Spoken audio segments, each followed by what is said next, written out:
Hi friends, welcome to the channel. ఈ వీడియోలో మనం చూడబోతున్న ఆసిఫ్ అలీ, అపర్ణ బాలమురళి అండ్ సంపత్ రాజ్ యాక్ట్ చేసే మలయాళంలో వచ్చిన మిరేజ్ మూవీ రివ్యూ. సో ఇది ఒక థ్రిల్లర్ మూవీ, బట్ ఈ మూవీ కొంచెం స్పెషల్ బికాస్ ఎందుకంటే కనుక ఈ మూవీని డైరెక్ట్ చేసింది జీతు జోసెఫ్. సో థ్రిల్లర్ సినిమాలకి తనకు care of address. So Waltair వీరే మూవీ సినిమాలో ఒక డైలాగ్ ఒకటి ఉంది. సో చిరంజీవి గారి గురించి మాస్ అనే పదానికి బొడ్డు కోసి పేరు పెట్టింది ఆయన అని చెప్పి. సో ఇప్పుడు థ్రిల్లర్ మూవీస్ విషయానికి వస్తే కనుక ఆ థ్రిల్లర్ మూవీస్కి ఒక రెస్పెక్ట్ అండ్ ఒక క్రేజ్, దానికి ఆ క్రేజ్ తీసుకొచ్చి బొడ్డు కోసి పేరు పెట్టింది మన జితు జోసెఫ్ అనమాట. సో దృశ్యం కానీ, కార్తీక్ యాక్ట్ చేసిన దొంగ అనే మూవీ కానీ, కూమెన్ అనే ఒక మూవీ కానీ. సో జితు జోసెఫ్ అంటే థ్రిల్లర్ మూవీస్కి ఒక సపరేట్ క్రేజ్ అయితే ఉంటుంది. సో తను డైరెక్ట్ చేసిన మూవీ ఇది. అండ్ ఈ సినిమా మొత్తం చూసిన తర్వాత నా ఒపీనియన్ చెప్పాలంటే ట్విస్ట్లో స్టోరీ ఉందన్నమాట.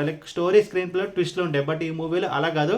దాదాపు ఒక 20 to 25 ట్విస్ట్లు అయితే ఈ మూవీలో ఉంటాయి. సో ట్విస్ట్ల మధ్యలో కథ చెప్పడం అయితే జరిగింది. సో అండ్ ఓకే వాచ్గా నాకైతే అనిపించింది. అండ్ ఇప్పుడు సినిమా స్టోరీ విషయానికి వస్తే కనుక అపర్ణ బాలమురళి అండ్ తన లవర్ అనమాట. సో తన లవర్ అంటే త్వరలో వాళ్ళు పెళ్ళి అయితే చేసుకోబోతున్నారు. సో వాళ్ళ ఫియాన్సీ మనం చూసుకుంటే కనుక సో వాళ్ళిద్దరు ఒక కంపెనీలో అయితే వర్క్ చేస్తారు. సో తన ఫియాన్స్ వచ్చేసి ఒక కంపెనీకి సంబంధించిన కాన్ఫిడెన్షియల్ ఇన్ఫర్మేషన్స్ అంతా దొంగతనం చేసి దాన్ని ఒక హార్డ్ డిస్క్లో కాపీ చేసి తనైతే వెళ్ళిపోతాడో. సో తను ట్రైన్లో ట్రావెల్ అయ్యేటప్పుడు ఆ ట్రైన్ అయితే యాక్సిడెంట్ అయితే అవుతుంది. సో తనైతే చనిపోతాడు. బట్ ఏదైతే ఆ హార్డ్ డిస్క్ ఉందో సో అదైతే మిస్సింగ్ అయితే అవుతుంది. సో ఆబ్వియస్గా సో ఆ విషయం కనుక మన అపర్ణ బాలమురళికి తెలిసే ఉంటుంది అని చెప్పి కొంతమంది మనుషులు అయితే తనని బెదిరించడము అండ్ పట్టడం అయితే చేస్తారు. సో ఇందులో మన హీరో రోల్ మనం చూసుకుంటే కనుక ఆసిఫ్ అలీ తను బేసికల్లీ ఒక ఇన్వెస్టిగేషన్ కైండ్ ఆఫ్ ఒక యూట్యూబ్ ఛానల్ అయితే నడుపుతూ ఉంటాడు. సో తను ఈ కేసు గురించి అయితే తెలుస్తుంది. సో తను తెలుసుకోవడానికి అపర్ణ మురళి దగ్గరికి అయితే వస్తాడు. ఆ తర్వాత ఏం జరిగింది అనేది మిగతా స్టోరీ.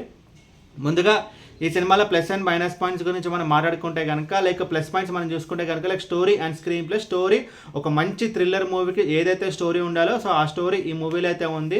అండ్ స్క్రీన్ ప్లే విషయానికి వస్తే కనుక ఈ మూవీలో చాలా ట్విస్ట్లు అయితే ఉంటాయి. అసలు ట్విస్ట్ తర్వాత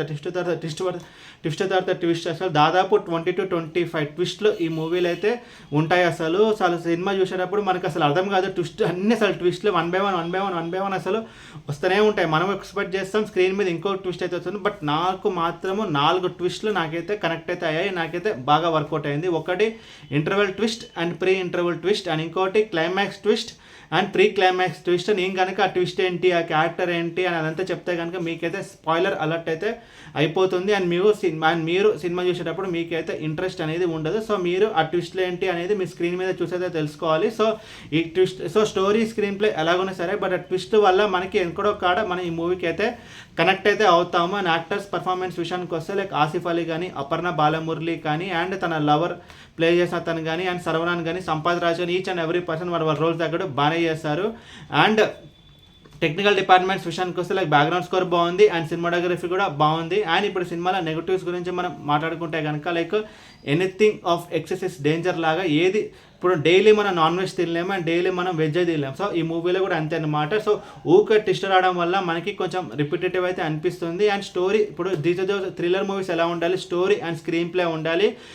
ఏది పెట్టాల్సిన టైంలో పెట్టాల్సిన ట్విస్ట్ పెడితే కనుక ఆ సీన్ అనేది ఎలివేట్ అయితే అవుతుంది. సో బట్ ఈ మూవీలో అలా కాదు. సో ట్విస్ట్లు పెట్టడం వల్ల మనకి ఎనీథింగ్ ఆఫ్ ఎక్సెస్ డేంజర్ లాగా మనకి టూ మచ్ అన్నట్టు నాకైతే అనిపించింది. అండ్ ఇంకొకటి ఏంటంటే ఈ మెయిన్ స్టోరీకి వెళ్ళడానికి కూడా కొంచెం టైం అయితే తీసుకుంది. అండ్ మూవీ రన్ టైం కూడా కొంచెం డ్రాగ్ చేసినట్టు అనిపిస్తుంది. Because majority of the movie ఒక స్టేజ్ తర్వాత మనకి ఏమనిపిస్తుంది అంటే అపర్ణ బాలమురళి అండ్ ఆసిఫ్ అలీ సో వాళ్ళిద్దరు తప్పించుకుంటున్నారు అండ్ టీమ్ విలన్ గ్యాంగ్ అనేది వాళ్ళని చేజ్ అయితే చేస్తుంది. ఇలా మనకి కొంచెం రిపిటేటివ్ అయితే అనిపిస్తుంది. కొంచెం మూవీ లెంత్ కట్ చేసి ఉంటే బాగుండేది. అండ్ ఓవరాల్ ఈ సినిమా గురించి చెప్పాలంటే మూవీ అయితే థ్రిల్లర్ మూవీ లవర్స్ చూడొచ్చు అండ్ వాళ్ళకి ట్విస్ట్లు ఇవన్నీ అయితే నచ్చుతున్నాయి. అండ్ నార్మల్ ఆడియన్స్ కూడా మనకి ఓకే అన్నట్టు అనిపిస్తుంది. But Jittu Joseph range cinema అయితే కాదు ఇది. జిత్తు జోసెఫ్ అంటే ఒక నెక్స్ట్ లెవెల్ కదా. సో తన రేంజ్ మూవీ అయితే కాదు ఇది, బట్ ఓకే మనమైతే చూడొచ్చు. అండ్ ఈ మూవీకి నేను ఇస్తున్న రేటింగ్ 2.75 out of 5. అండ్ ఇది ఫ్యామిలీ వాచబుల్ అంటే ఇందులో అడల్ట్ కంటెంట్ ఏమైతే లేదు, బట్ కొన్ని బ్లడ్ షెడ్ సీన్స్ అయితే ఉంటాయి. అండ్ ఈ వీడియో మీకు నచ్చితే కనుక లైక్ కొట్టి షేర్ చేసి మీ ఫ్రెండ్ అందరూ సబ్స్క్రైబ్ చేయించండి. అండ్ మీకు ఇంకేమైనా వేరే సినిమా రివ్యూస్ కొన్నాడు కింద కమెంట్ బాక్స్లో కమెంట్ చేయండి. Thank you.